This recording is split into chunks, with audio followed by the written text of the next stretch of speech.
I want to welcome everybody today because a lot of you are here for the celebration.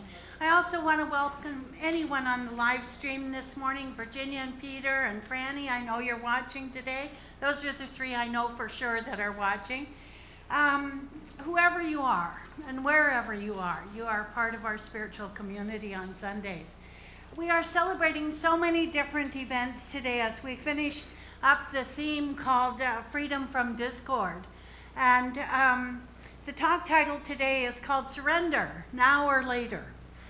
And unfortunately, or ultimately, I guess, where there is a need for surrender, as Rob pointed out, the now is always the best time to take that on. Otherwise, the monkey mind can take over and the later becomes very fearful.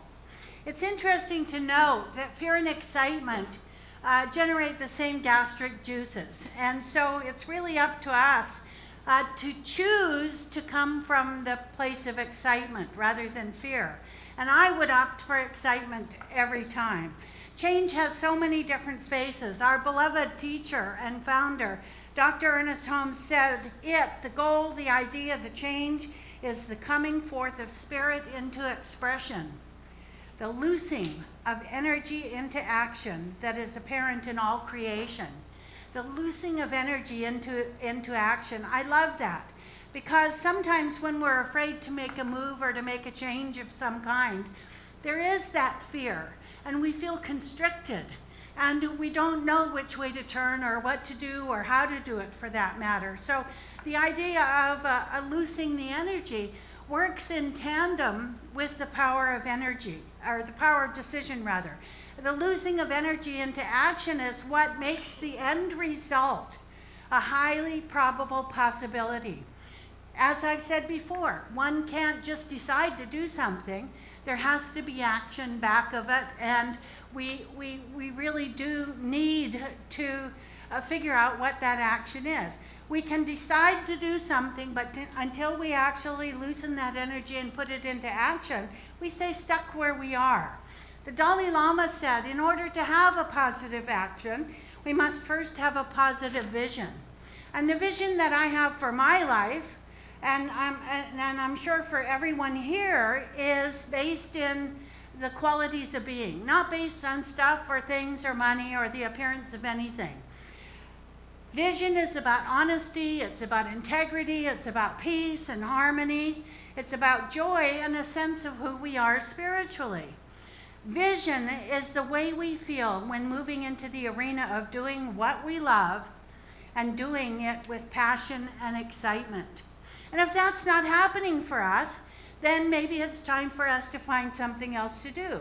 Everyone who is being honored here today at the end of the service had a vision to do what they loved.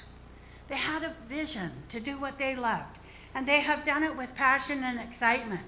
When we do our work begrudgingly and without joy, we become disenchanted so easily, and we begin to create incoherence in all areas of our lives. Frustration shows up because there's a sense of separation from God at the very center of that incoherence. And when we don't do anything to change the frustration, it moves into resignation and ultimately into cynicism. When we heal the separation from God, everything in life aligns perfectly. Everything is on schedule.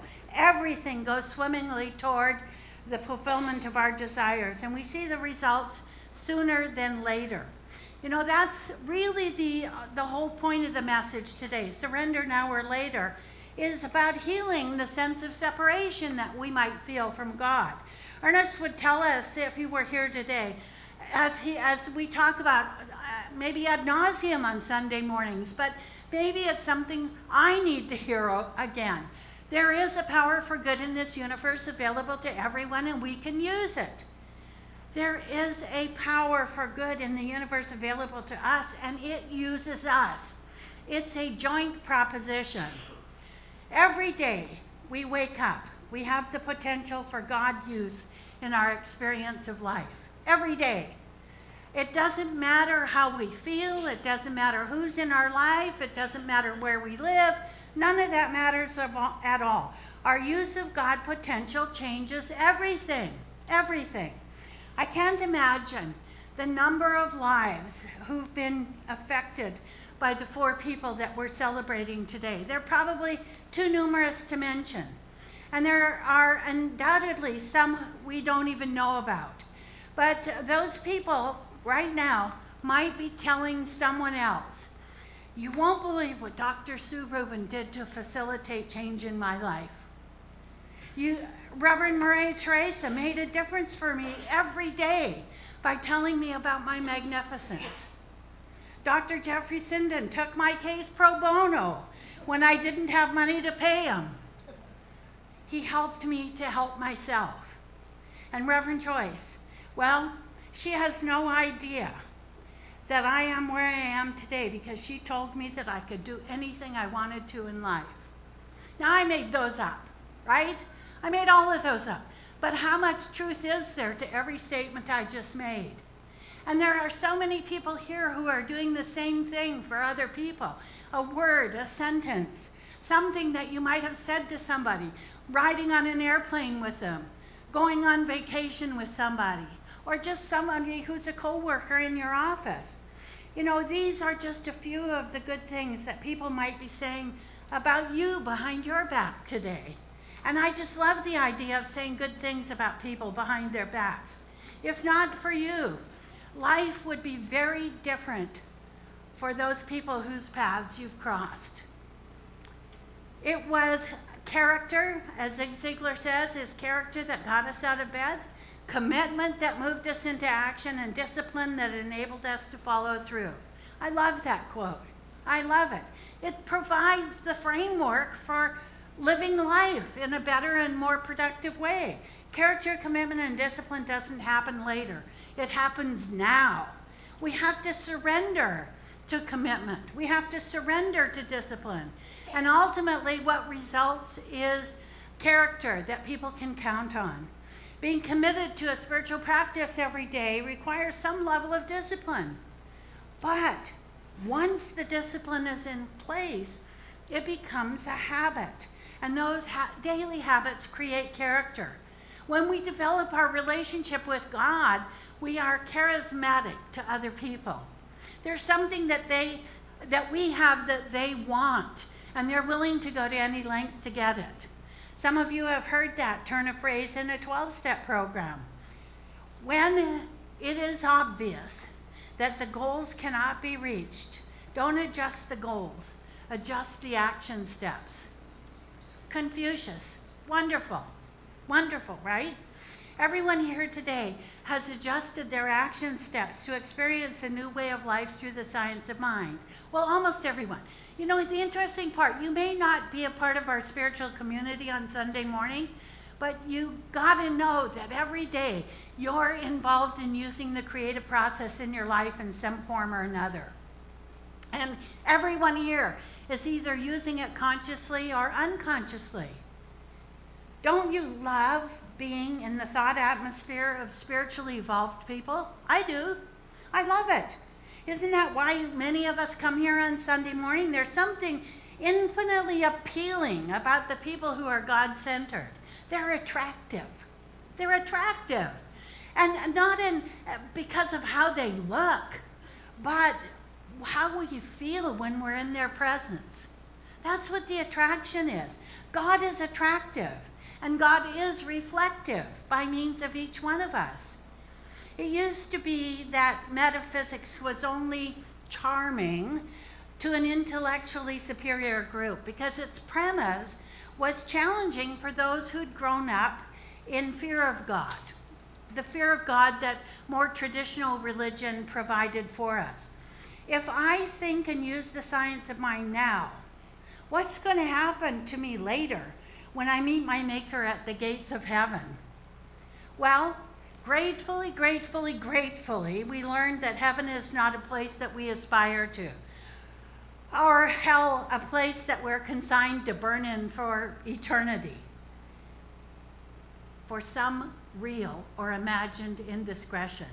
Somebody said yesterday at Carol Nielsen's memorial service, you know, if there really is a heaven or hell, If I go to hell, I'm probably going to meet a whole lot of people I know. So I get that it really doesn't matter one way or the other. We're dead. Doesn't matter. The freedom that comes, the freedom from discord that comes to so many of us who have longed to know and to feel the presence of God in our lives is just an amazing thing. Surrender the later to the now. Surrender the later to the now. Heaven and hell are states of mind.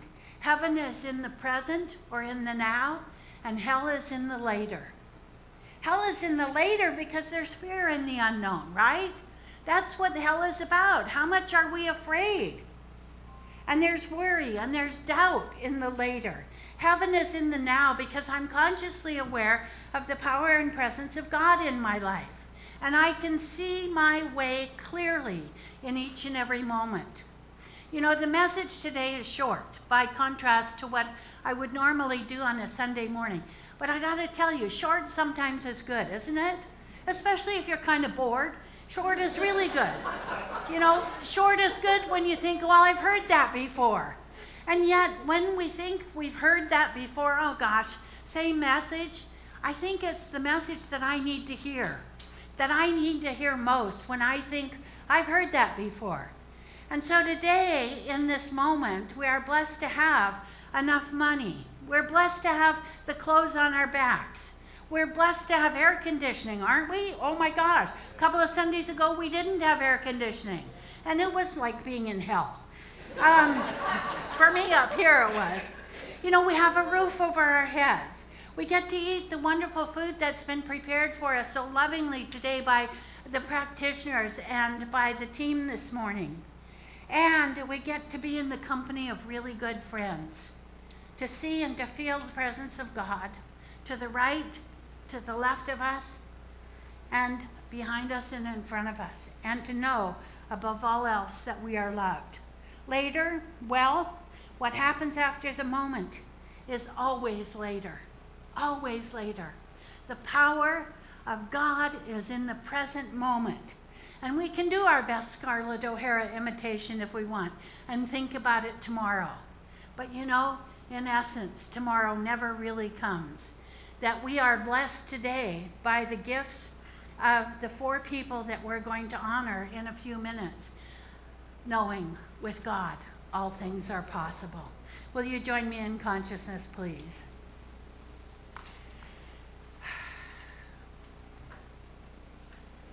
And as I speak this truth in the first person this morning, I speak it knowing that there is a consciousness of oneness here today.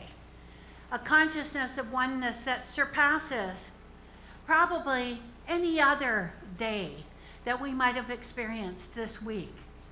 That while we have engaged in activities with people at our work, with people on the freeway, with someone in the post office, someone in a restaurant who served us, I know that the power and presence of God is always there, always and forever a part of who we are and what we believe as students of this teaching called the Science of Mind.